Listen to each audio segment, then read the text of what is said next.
So lovely to speak with you. I've been meaning to get in touch and to have a chat with you for the past few years after learning about your circumstances and how you ended up being involved and raising awareness really about how we can save lives by learning life-saving techniques. Tell us about your story. What happened in your family, Len? My daughter collapsed at a friend's house.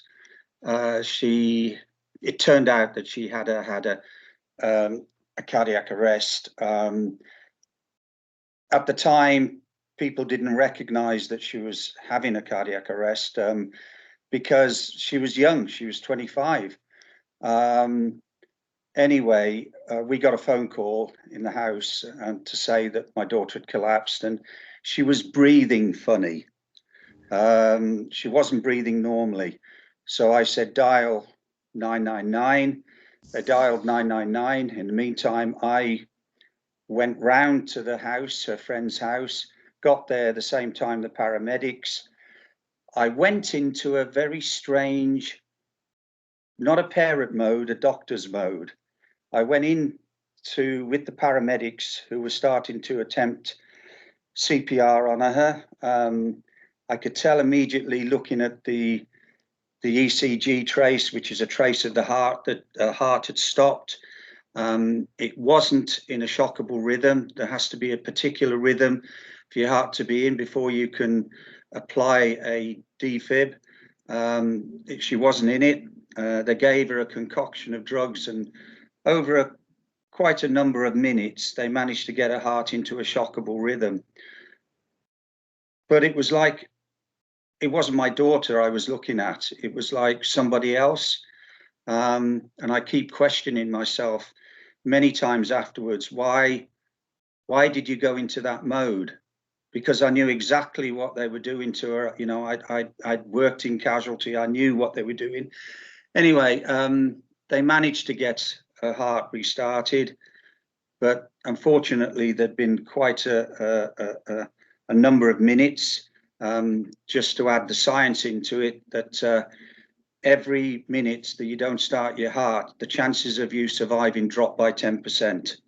So that's why it's very important that you start CPR very, very quickly and get the defib on very, very quickly. Anyway, she went into hospital and she was subsequently found to have a cerebral hypoxia, i.e. She had no blood going to her brain because her heart wasn't pumping, and she was in a vegetative state for 9 months, and she passed away 9 months after the event. In some ways, I was very, very grateful, because I watching your daughter, someone you love so much, be in a vegetative state, it's very difficult to describe. So when she did finally pass away, it was a relief. I can really empathise with you. And we were speaking before we started doing this about a similar circumstance I found myself in when I was working, doing the news here at our radio station, and I got told by one of my colleagues that I needed to speak to some paramedics who were on the phone because my dad had had an accident. And when I arrived at his house, my family home, my dad was on the driveway, couldn't breathe, couldn't feel his legs, he'd fallen from a height. And the paramedics, you know, were trying to help him, and basically he died in front of me. And again, they had to work on him, and it took a number of hours to stabilize him. And when it finally concluded is that he'd severed his spinal cord and broken most of his vertebrae, his neck, and had a head injury and various other internal organ injuries, and that he was put on life support machine. And again, like you, it was a 14-month process of waiting for them to either come to, for my father's case, he came to and survived for a number of months, but then was never the same, and then sadly passed away. And at the end of it, like you say, is trying to find a way to try and work your way through that as a family, and as yourself personally as well, and especially for you, even more so difficult for me. You know, I was a former care assistant, and while standing there with the paramedics, they were handing me the saline. I was to watch his eyes, to watch his breathing, and feed through to them as they were strapping him in on a board. And like you, I was understanding what they were doing, but I didn't have your medical expertise, so couldn't get involved in any way. but I understand everything that you're saying. And at the end of that process, then you're left with nothing really apart from the lovely memories of them and the relief of their passing because they were suffering. But you feel like you could do better, you could do more, and you are doing better, you are doing more. You've inspired me. That's why I want to do this interview. So you now have, through your personal experiences, have wanted to raise awareness. You went to Welsh Government after writing your book. You gave your book to the First Minister explaining what happened to you, and that was the wake-up call, really, wasn't it? That led to you having this role. So tell us about this role. You were working in the university. Yeah. You are now Cardiff City's doctor, but you're also working for Welsh Government too. It's true. I was asked whether I'd be interested in, as I said, chairing Save a Life Cymru. I wasn't really aware what Save a Life Cymru was.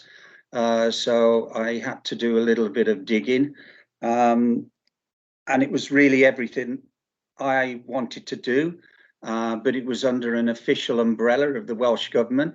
And Save a Life Cymru is what it says on the tin, really. You know, it's to learn.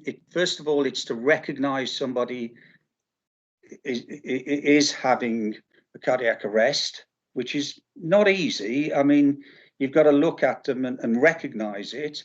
And secondly, it's early CPR, i.e. don't have any hesitation of jumping onto the chest and start doing compressions. And also at the same time getting help, either you or someone else going to get the ambulance, 999. And also the big thing is people have a fear of using a defib, and a defib is critical. It's so important that you get this fear of using a defib out of your head. You cannot hurt somebody putting a defib onto them. It will not work unless the heart is in a rhythm that can be shocked. And it's very easy. You take it off the wall, you take it out its case, you put the pads on, you press the button, or even press the button before, and it'll tell you to put the pads on, and it'll take you through it. That's the big message I want to get out to people: is don't be frightened of using a defib. Don't be frightened of starting CPR. I think that's the thing that frightened me about seeing my dad in that situation, was I didn't know what to do. I knew what needed to be done, but at that point I was in shock. And of course the paramedics were there to help restart my dad's heart. I'd been in another circumstance where I've walked literally into a roadway after being at somebody's house and found somebody in the middle of the road and their heart had stopped, knew to put them in recovery position, knew that to check whether they were breathing and their airways were clear, but was terrified of hurting them by touching them on their heart and compressing because I hadn't been trained. And again, in that situation, the defib was vital. Somebody in the area was at hand, found a defib, knew how to use it, and saved a life. So where can we learn? How can we learn, and how can we break down this fear? Well, there are, first of all, speaking from Save a Life Cymru, we've got our own website that if you go to, and I can give you the name of that at the end, but I'm sure you probably got it, Emma, anyway, in the press release. If you go to the website, first of all, we have a video that will show you, and we've actually called the campaign Touch Someone's Life. And it's a video that will show you what happens if you phone 999. It's a simulation of somebody collapsing,